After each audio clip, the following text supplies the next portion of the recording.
Hello everyone, welcome back to your own channel test of knowledge.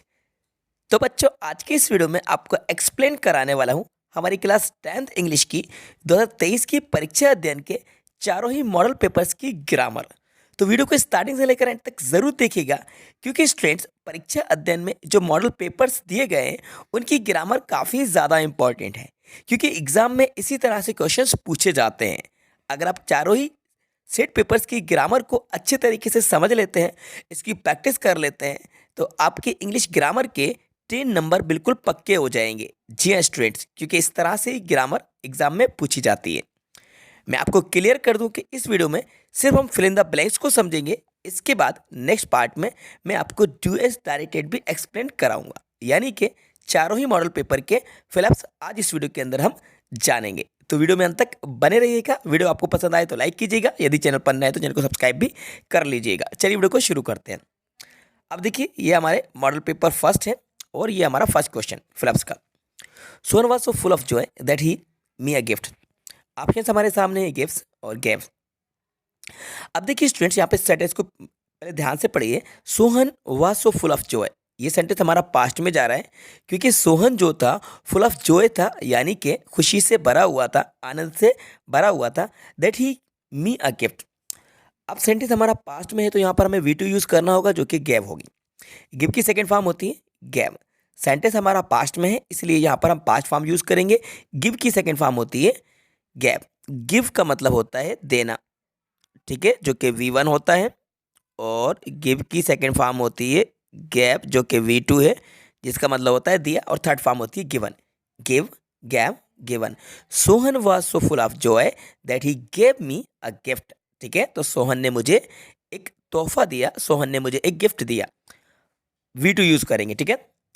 अब बात करते हैं हम नेक्स्ट एग्जाम्पल, जो कि हमारा सेकंड नंबर का है। When he reach the bus stand the bus had already left या लीविंग। अब बच्चों इस सेंटेंस को देखिए। When he reach the bus stand, जब वे बस स्टैंड पहुंचा, द बस हैड ऑलरेडी।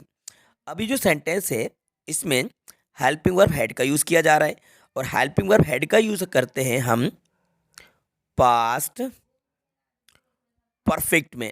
ठीक है, जब आपने टेंसेस पढ़े होंगे तो आपको पता होगा कि पास्ट परफेक्ट टेंस में हेल्पिंग वर्ब हैड का यूज किया जाता है। तो आपको ये बात भी पता होगी कि सभी परफेक्ट में वी थ्री का यूज होता है, राइट। वर्ब की थर्ड फॉर्म का यूज सारे ही परफेक्ट टेंस में किया जाता है। प्रेजेंट, पास्ट, फ्यूचर, तीनों ही परफेक्ट टेंसेज में वी थ्री यूज होती है। तो अब देखिए यहाँ पर वी थ्री कौन सी है, लिविंग के लेफ्ट। लिविंग तो हो नहीं सकती, लेफ्ट होगी, ठीक है ना बच्चों।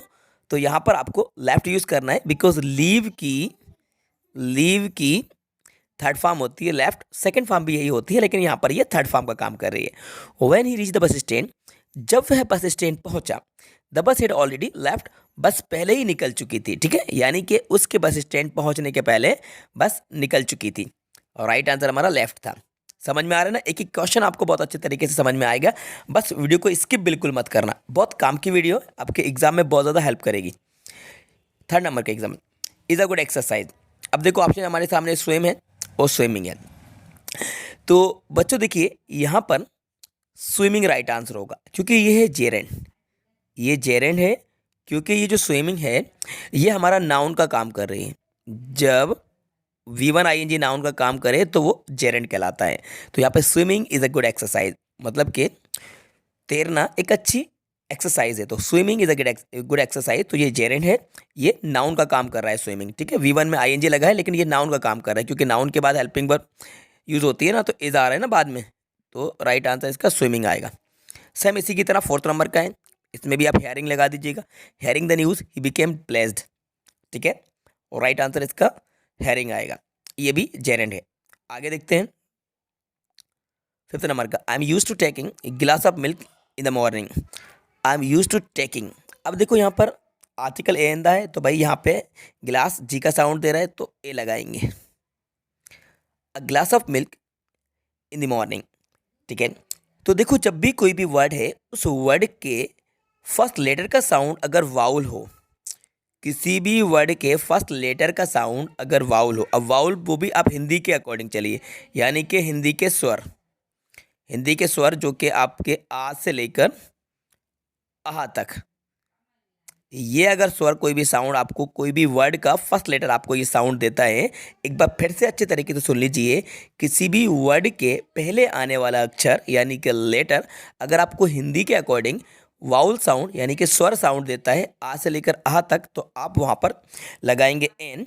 और अगर वो का से लेकर, का से, का कबूतर से लेके ज्ञा के ज्ञानी बाबा तक अगर कुछ भी साउंड दे, तो वहाँ पर आप लगाएंगे ए। क्या लगाएंगे? ए। अब ज़रा मुझे ये बताओ कि ये जो गिलास लिखा है, तो जब आप गिलास लिखोगे तो गिलास आपको किस चीज़ का साउंड दे रहा है? कंसोनेंट के वाउल, ऑब्वियसली कंसोनेंट साउंड दे रहा है। तो गा का गमला होता है, तो गा का गमला होता है, तो आप यहाँ पे लगाएंगे ए। ठीक है ना, बात समझ में आ रही है? I am use to taking a glass of milk in the morning. आगे बढ़ते हैं, क्वेश्चन नंबर सिक्स नंबर का, sorry. It is 5 o'clock my watch. तो इसका राइट आंसर बाय होता है, इन नहीं आता है, यहाँ पे बाय लगता है। It is 5 o'clock bye my watch, यानी कि मेरी घड़ी में 5 बजे हैं, तो बाय माई वॉच होता है। ठीक है, बाय माई वॉच होता है, इन माई वॉच नहीं होता है, बाय लगाना है आपको यहाँ पे। इसको लर्न कर लेना बिल्कुल। Next, he lost the money he had. अब देखो इसका जो राइट आंसर होगा वो ऑल होगा, बिकॉज एनी का यूज़ करते हैं हम निगेटिव और इंटेरोगेटिव सेंटेंस में। तो ये ना तो नेगेटिव है और ना ही इंटेरोगेटिव है, सीधा सा अफॉर्मेटिव सेंटेंस है, तो यहाँ पे ऑल लगेगा, है ना। He lost all the money. ठीक है स्टूडेंट्स, तो आपको एग्जाम में एनी 5 करने के लिए आएंगे। देखिए यहाँ पर आपको 5 करने के लिए आएंगे, मैंने आपको पूरे 7 के आंसर एक्सप्लेन करा दिए हैं। ठीक है, वैसे तो ऑलरेडी आपके पास परीक्षा अध्ययन है, आप सभी के पास आंसर्स भी हैं, लेकिन समझना ज़रूरी है, क्योंकि ग्रामर एक ऐसा टॉपिक है बच्चों, इसको रटा नहीं जाता है। अगर आप रट रहे हो तो आप बहुत बड़ी गलती कर रहे हो, आपको बहुत ज़्यादा मिसलीड किया जा रहा है, किया जा रहा है अगर आपको रटाई जा रही है ग्रामर। तो ग्रामर रटना नहीं है, ग्रामर आपको समझना है। ठीक है, क्योंकि क्वेश्चन को थोड़ा बहुत चेंज कर दिया जाता है, घुमा फिरा के क्वेश्चन पूछे जाते हैं, तो आप अगर रटोगे तो गलती कर जाओगे, रटना नहीं है। ठीक है बच्चों, समझना है आपको ध्यान से। एक सेट क्लियर हो गया है, अब चलो आगे बढ़ते हैं। सेक्शन सी, ये हमारा सेट इसका 2, ठीक है, परीक्षा अध्ययन का है 2023 की। फर्स्ट नंबर के question, he is honest man. Article a एंदा है, तो देखो इसको पढ़ के देखो। अब यहाँ पर ये मत देखो कि ये जो ऑनेस्ट लिखा हुआ है स्टार्टिंग इसकी एच से हो रही है। अब ज़रा इसका साउंड चेक करो। इतनी इंग्लिश तो आपको आती होगी, इतनी इंग्लिश अगर आपको आती है तो आपको पता है ऑनेस्ट को आ से बोलेंगे, हॉनेस्ट नहीं बोलेंगे। अगर आप इसको हॉनेस्ट पढ़ रहे हैं ना, तो सबसे पहली गलती तो आप ये कर रहे हो, तो आपको सही रीडिंग करने की ज़रूरत है। सही रीडिंग करने की आपको ज़रूरत है। अगर आप इसको हॉनेस्ट पढ़ रहे हैं तो आप गलती कर जाओगे। हॉनेस्ट नहीं करना, हॉनेस्ट आपने पढ़ा तो गलती कर जाओगे। ऑनेस्ट पढ़ना, बिकॉज यहाँ पे एच साइलेंट है। एच क्या है? साइलेंट है। तो ऑनेस्ट आपको आ का साउंड दे रहा है, जो कि वाउल साउंड है, तो आप यहाँ पर एन लगाएंगे। क्या लगाएंगे? An. He is an honest man, वह एक ईमानदार व्यक्ति है, इसलिए एन राइट आंसर है। क्वेश्चन सेकंड की तरफ आगे बढ़ेंगे। The student said, sir I drink some water please. May, can, might. तो बच्चों देखो यहाँ पे परमिशन ली जा रही है, और परमिशन लेने के लिए हम मे का यूज़ करते हैं। The student said, sir may I drink some water please. Right answer यहाँ पे मे लगाना है। The student said, sir may I drink some water please, तो राइट आंसर इसका मे होगा। तो बच्चों इसका जो राइट आंसर होगा वो होगा मे। ठीक है ना, परमिशन लेने के लिए मे का यूज़ किया जाता है। द स्टूडेंट सेड, स्टूडेंट ने कहा, sir may I drink some water please. ठीक है, मे राइट आंसर था। आगे बढ़ेंगे, क्वेश्चन हमारा सेकेंड है, थर्ड नंबर का, sorry. He was absent, he was sick. He was absent, वह अनुपस्थित था। अब अनुपस्थित होने का कारण बताया जा रहा है, रीज़न बताया जा रहा है, ही वॉज सिक। तो इसका जो राइट आंसर होगा वो होगा because. He was absent because he was sick, वह अनुपस्थित था क्योंकि वे बीमार था। तो जब भी इस तरह का आपका सेंटेंस बने जिसमें रीज़न बताया जाए, तो आप यहाँ पर बिकॉज का यूज़ करेंगे। ठीक है, तो रीज़न बाद में बताया जा रहा है अनुपस्थित होने का, तो he was absent because he was sick, तो राइट आंसर इसका बिकॉज आएगा। ठीक है, आगे बढ़ेंगे, क्वेश्चन हमारा फोर्थ नंबर का है। You have to wait the signal is green. तो देखो यू हैव टू वेट, आपको इंतज़ार करना पड़ता है until the signal is green. इसका जो राइट आंसर होगा वो होगा until. You have to wait until the signal is green, आपको इंतज़ार करना पड़ता है जब तक कि सिग्नल ग्रीन ना हो जाए। देखो ट्रैफिक में सिग्नल होता होगा, आप सभी कभी ना कभी तो फंसे होंगे, तो आपको इंतज़ार भी करना पड़ा होगा। तो लाइट जब तक ग्रीन नहीं हो जाती, रेड लाइट में आप लोग निकलते नहीं हैं, खड़े रहते हैं, तो ये वही है, you have to wait until the signal is green. तो स्टूडेंट देखिए हमारा नेक्स्ट एग्जाम्पल है 5th नंबर का, और मोस्टली एग्जाम में ये प्रीपोजिशन क्वेश्चन ज़रूर आता है। Distribute the money Ram and Mohan. अब देखो यहाँ पर दो नाम दिए गए, एक राम है और एक मोहन है। ऑप्शन हमारे सामने अमंग और बिटवीन, तो इसका राइट आंसर होगा बिटवीन। अब ज़रा समझ लीजिए कि बिटवीन क्यों होगा। देखिए जब भी टू पर्सन्स या टू थिंग्स, दो लोगों की या दो वस्तुओं के बीच की बात की जाए तो हम बिटवीन का यूज़ करते हैं, और दो से ज़्यादा के लिए अमंग लगाते हैं, ठीक है ना। तो डिस्ट्रीब्यूट द मनी, पैसे को बांट दो, बिटवीन राम एंड मोहन, मतलब राम और मोहन के बीच में पैसा बांट दो, ठीक है। तो राइट आंसर हमारा बिटवीन होगा। इस बात को आप नोट कर लीजिएगा, प्रीपोजिशन में बिटवीन या अमंग का यूज़ ज़्यादातर आपकी क्लास 10th में पूछा जाता है। अगर आप पिछले सालों के पेपर को उठाकर देखेंगे, प्रीवियस ईयर्स के, तो आपको बिटवीन या अमंग से क्वेश्चन ज़रूर देखने को मिलेगा। आर्टिकल का एक क्वेश्चन पक्का आता है, मॉडल का क्वेश्चन आता है, और आपके प्रीपोजिशन का ज़रूर आता है, ठीक है। बिटवीन इसका राइट आंसर है। आगे बढ़ते हैं, क्वेश्चन हमारा 6। He has been waiting for the bus morning. Morning वाली बात चल रही है तो सिंस यूज़ करेंगे। पार्ट ऑफ डे के बिफोर हम सिंस लगाते हैं, ठीक है। तो मॉर्निंग है, इवनिंग है, नाइट है, मिडनाइट है, वहाँ पे सिंस लगता है। He has been waiting for the bus since morning. वे सुबह से बस का इंतजार कर रहा है। निश्चित समय बताया जा रहा है, इसलिए हम यहाँ पर सिंस का यूज़ करेंगे। नेक्स्ट क्वेश्चन है, Mohan met his friend he was on holiday. तो इसका जो राइट आंसर होगा वो होगा while. Mohan met his friend while he was on holiday, मतलब कि मोहन अपने फ्रेंड से मिला जब वे छुट्टी पर था, हॉलीडे पर था, तब वे अपने फ्रेंड से मिला। तो यहाँ पर हम वाइल का यूज़ करेंगे, इसका राइट आंसर होगा, ठीक है। तो यहाँ पे आपको वाइल का यूज़ करना है। आगे बढ़ते हैं, नेक्स्ट हमारा जो कि 3rd नंबर का है, ये रहा हमारा मॉडल पेपर 3rd नंबर की ग्रामर, ठीक है। हम सिर्फ अभी फिल इन द ब्लैंक्स को कवर करते हैं, फ्लैप्स को मैं आपको एक्सप्लेन करा देता हूँ। इसके बाद हम जो नेक्स्ट पार्ट लेकर आएंगे जिसमें हम डू एज डायरेक्टेड को भी समझेंगे, ठीक है ना, क्योंकि अभी अगर मैं दोनों ही चीज़ों का एक्सप्लेन कराऊँ तो वीडियो बहुत ज़्यादा बड़ा हो जाएगा, ठीक है ना। इसलिए हम यहाँ पे फ्लैप्स को समझ लेते हैं। First question, see that you have not anything in the room of the lodge, leave left. अब देखो यू हैव नॉट, तो ये हैव नॉट लिखा हुआ है, यानी ये प्रेजेंट परफेक्ट का है, प्रेजेंट परफेक्ट का है बच्चों, है ना। अभी मैंने इससे पहले एक बात आपको बताई थी कि किसी भी परफेक्ट में वर्ब की थर्ड फॉर्म लगाते हैं, तो इसमें वर्ब की थर्ड फॉर्म लगाते हैं, तो लेफ्ट इसकी थर्ड फॉर्म है। See that you have not left anything in the room of the lodge, ठीक है। तो देखो कि आपने लॉज के रूम में कुछ छोड़ा तो नहीं है, जो भी सामान आप लेके गए थे सब आपने उठा लिया है ना, कुछ छोड़कर तो नहीं आ रहे हो। लेफ्ट राइट आंसर है। सेकेंड नंबर का है, आयरन इज यूजफुल मेटल। अब देखो ज़रा यूजफुल को आप लिख के देख लो, अगर आपको प्रॉब्लम जाती है आर्टिकल को समझने में तो इसको लिख के देखो। अब यूजफुल आपने या से लिखा, तो बताओ ज़रा, या इंग्लिश में वाई साउंड देता है, और वाई क्या है, कंसोनेंट है। हिंदी से अगर हम चलें तो या का यग होता है, या का यग होता है, तो या एक कंसोनेंट है। तो जब कंसोनेंट है तो यहाँ पे राइट आंसर होगा ए, इसको आ पढ़ा जाएगा। Iron is a useful metal, ठीक है, इसलिए राइट आंसर इसका ए है।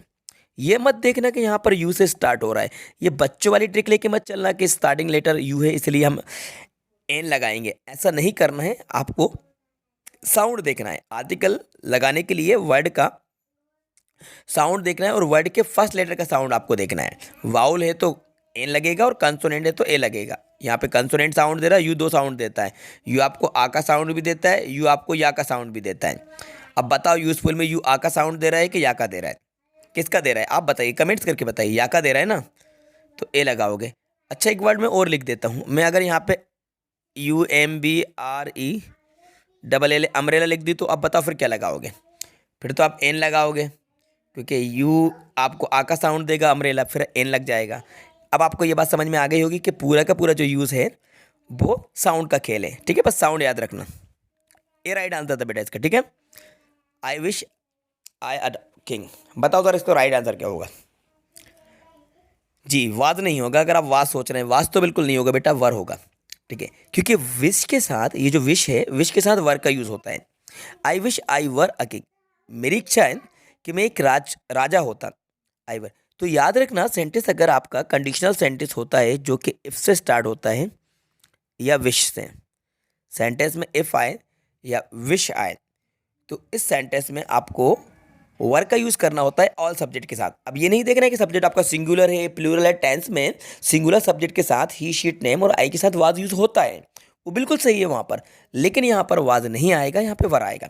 क्योंकि ये सेंटेंस विश से बन रहा है। I wish, I were a king, यहाँ पे वर लगाना, विश बिल्कुल मत लगाना, ठीक है। चलो आगे बढ़ते हैं next. She the room for 3 month. For 3 month present perfect continues में यूज होता है फॉर, तो हैज़ बीन क्लीनिंग आ जाएगा, क्योंकि सिंस और फॉर का यूज कहाँ पर करते हैं, सिंस और फॉर। तो सिंस और फॉर का यूज करते हैं हम परफेक्ट कंटिन्यूस टेंस में। तो परफेक्ट कंटिन्यूस टेंस में यहाँ पर हमें लगाना होगा हैज़ बीन क्लीनिंग, ठीक है। आगे बढ़ते हैं, क्वेश्चन हमारा 5th नंबर का है। I don't like of them, इसका राइट आंसर आइदर हो जाएगा। I don't like either of them, क्योंकि नाइदर में नॉट इंक्लूडेड होता है, तो नाइदर के साथ नॉट अलग से नहीं आता है, क्योंकि नॉट हटकर ही नाइदर लगता है। इसलिए जब यहाँ पे डोंट लिखा है तो मतलब कि डिनॉट है, तो इसमें फिर अलग से नाइदर नहीं आ सकता, क्योंकि नाइदर वाले सेंटेंस में नॉट अलग से नहीं आता, क्योंकि नाइदर में नॉट इंक्लूडेड होता है, ऑलरेडी शामिल होता है, क्योंकि नाइदर का मतलब होता है ना तो, ठीक है ना। तो राइट आंसर इसका आइदर है। आगे बढ़ेंगे नेक्स्ट।